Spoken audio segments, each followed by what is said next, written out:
সলাতা তানহা আনিল ফাহশাই ওয়াল মুনকার, নিশ্চয় সলাত মানুষকে অশ্লীল এবং অন্যায় কাজ থেকে বিরত রাখে। তো এখন এই আয়াতকে সামনে রেখে আমাদের বর্তমান সমাজের প্রেক্ষাপটটা একটু সামনে আনো।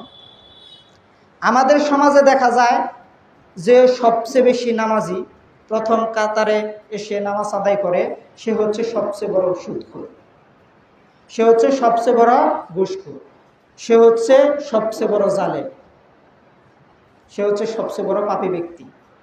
অথচ আল্লাহ তাআলা ঘোষণা দিতেছেন কি, ইন্না সলাতা তানহা আনিল ফাহশাই ওয়াল মুনকার, নিশ্চয় সালাত নামাজ মানুষকে অশ্লীল এবং অন্যায় কাজ থেকে বিরত রাখে।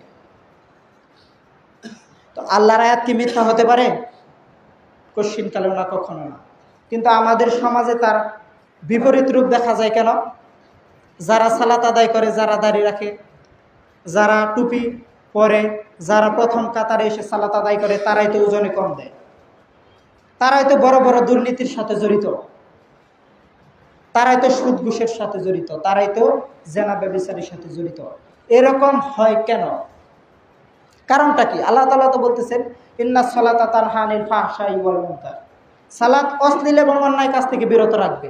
তাহলে আমার এবং আপনার সালাত আমাকে আপনাকে অশ্লীল এবং অন্যায় কাজ থেকে বিরত রাখতে পারতেছে না। এর কারণটা কি? কারণটা হলো, আবুল আলিয়া বলেন, তিনটি বস্তু না থাকলে সালাত বলা যায় না। আপনি যেটা করতেছেন এখন, খুতবার পর যা করবেন তাকে সালাত বলা যায় না। তিনটি জিনিস যদি, তিনটি বস্তু যদি তাতে না থাকে, তাহলে তার সালাত হয়ও না, তাকে সালাত বলাও যায় না, তাকে নামাজ বলাও যায় না।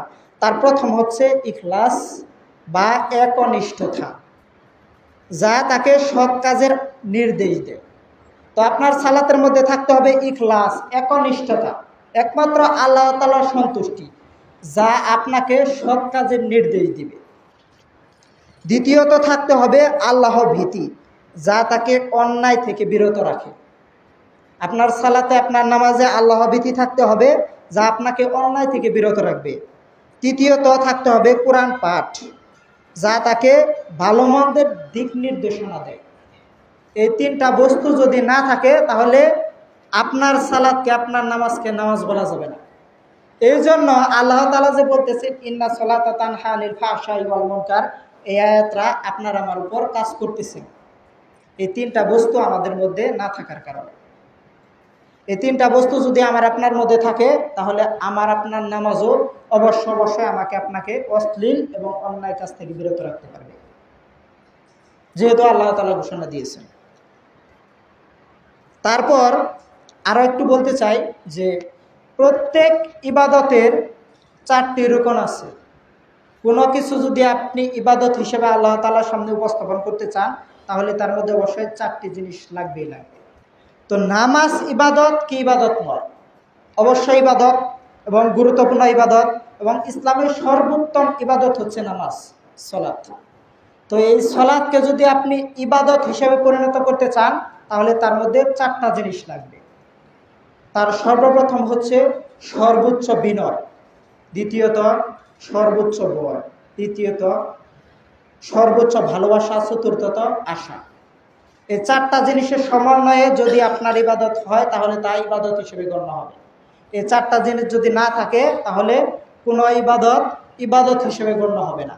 তো আপনি যে নামাজ পড়তেছেন, ওই নামাজ পড়ার সময় কি আপনি সবচেয়ে বিনয়ী হয়ে নামাজ পড়েন কিনা, এটা আপনি নিজেকে প্রশ্ন করবেন, যে আমি যখন নামাজে দাঁড়াই তখন সবচেয়ে বিনয়ী আমি হই কিনা, সবচেয়ে মনোযোগী হই কিনা, এবং সবচেয়ে ভালোবাসা থাকে কিনা আমার নামাজের মধ্যে।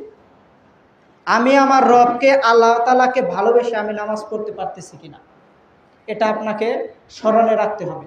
যদি ভালোবাসা সর্বোচ্চ না থাকে নামাজের প্রতি, সালাতের প্রতি, তাহলে আপনার সালাত, আপনার নামাজ ইবাদত হিসেবে গণ্য হবে না। তখন এই সালাত, এই নামাজ আপনাকে অশ্লীল এবং অন্যায় কাজ থেকে বিরত রাখতে পারবে না। তো সর্বোচ্চ ভালোবাসা কি থাকে নামাজের মধ্যে? আমাদের নামাজ পড়ার উদ্দেশ্যটা কি? ইখলাসের সাথে কি আমরা নামাজ পড়ি? আমরা এখন আজকে জুমার সালাতে উপস্থিত হয়েছি কি কারণে বলেন তো? সারা বাংলাদেশে বর্তমানে জুমার সালাত আদায় করাটা হচ্ছে একটা ট্রেন্ড, একটা সংস্কৃতি, যার কারণে আমরা জুমার সালাতে এসেছি। আপনি যদি বলেন যে আমি জুমার সালাতে এসেছি আল্লাহ তাআলাকে ভালোবাসা, আল্লাহ তাআলার ভালোবাসার জন্য, আল্লাহ তাআলার সন্তুষ্টির জন্য, তাহলে আপনার চেয়ে বড় মিথ্যাবাদী আর কে হতে পারে? কেননা মিরাজের রাত্রিতে দৈনিক 5 ওয়াক্ত সালাত আল্লাহ তাআলা ফরজ করে দিয়েছেন, আপনি ফরজের সালাত আদায় করেননি। আপনি জুমায় এসে দেখাচ্ছেন যে আমি আপনার আল্লাহ তাআলাকে ভালোবাসার জন্য, আল্লাহ তাআলার সন্তুষ্টির জন্য নামাজে এসেছি, আপনি তো আসরে আসবেন না। এই মুসল্লিরাই তো আসরের সময় আসবে না। সারা বাংলাদেশে যে অনুষ্ঠানের মতো আমাদের জুমা পালন করা হচ্ছে, যত মুসল্লি আছে তারা কি আসরে আসবে? তারা কি মাগরিবে আসবে? তারা কি এশায় আসবে? আজকেও তো ফজরের সালাতে তারা আসেনি। তাহলে কি তারা দাবি করতে চায় যে আমি আল্লাহ তাআলার ভালোবাসার জন্য জুমার সালাতে এসেছি? আপনি যদি এটা দাবি করেন তাহলে বিশ্বাস করেন ইতিহাসের সবচেয়ে বড় মিথ্যাবাদী আপনি, সবচেয়ে বড় মিথ্যুক আপনি। কারণ আপনি আসরে আসবেন না, আপনি ফজরে আসেননি। আপনি জুমায় এসে মনে করতে পারবেন না যে আমি আল্লাহ তাআলার ভালোবাসার জন্য এসেছি। আপনি কেন এসেছেন? আপনার নিয়ত রাখি ট্রেন্ড, প্রচলিত নীতি, সবাই আসে তাই আমি আসি। মুসলিমদের সবাই আসে, জুমায় না আসলে পিতামাতা রাগারাগি করে, আরে আজকে শুক্রবারের দিন, জুমার দিন, তুই মসজিদে যাবি না? মানে তোকে অবশ্যই মসজিদে যেতে হবে। জুমার সালাত আদায় না করলে কি কেউ মুসলিম থাকে নাকি? এটা হচ্ছে আপনার পিতামাতার ধারণা, যার কারণে আপনি মসজিদে, যার কারণে আপনি মসজিদে, আপনার বন্ধু বান্ধব সব মসজিদে, এই কারণে আপনি মসজিদে জুমার সালাতে। ফজরেও আসেন না, আসরেও আসবেন না। তো এটা আল্লাহ তাআলার প্রতি ভালোবাসার জন্য আসেন নাই।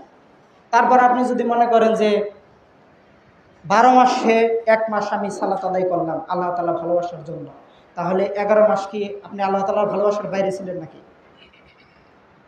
আপনি ঈদের সালাতে আসবেন সালাত আদায় করার জন্য, ঈদের সালাত কি ফরজ নাকি? একটু আগে যে রাকাত সংখ্যা বললাম সালাতের, ফরজ রাকাতের সংখ্যা বললাম, ওয়াক্তের কথা বললাম, তাতে কি ঈদের সালাত ছিল? ছিল না তো। ঈদের সালাত তো ফরজ না। আপনি বছরে 2 বার আসবেন আর বলবেন আমি আল্লাহ তাআলাকে ভালোবাসি, এই সালাত আপনাকে অশ্লীল এবং অন্যায় কাজ থেকে বিরত রাখবে? কখনো রাখতে পারবে না। এই সালাত আপনাকে অশ্লীল এবং অন্যায় কাজ থেকে বিরত রাখতে পারবে না। তারপর আসুন, সর্বোচ্চ ভালোবাসা, সর্বোচ্চ ভয় থাকতে হবে। আমি আপনি যখন নামাজে দাঁড়াই, সালাতে দাঁড়াই, তখন কি আমার আপনার সর্বোচ্চ ভয় থাকে? তো আপনি যখন নামাজে দাঁড়াই তখন আমার আপনার দৃষ্টি কোন দিকে থাকে বলেন তো? রাসূল সাল্লাল্লাহু আলাইহি ওয়াসাল্লাম তো বলেছেন দৃষ্টি থাকবে সিজদার দিকে। তো আপনি তো মসজিদে এসে গুনি মসজিদে কয়টা ফ্যান আছে, কয়টা বাল্ব আছে, কে কিভাবে কি করতেছে, নামাজরত অবস্থায় আপনি দেখি। তো এটা কি ভয়? আপনি যে আপনার রবের সামনে দাঁড়িয়ে আছেন নামাজে, এটা কি কখনো মনে হয়? এটা কি কখনো মনে করেছেন?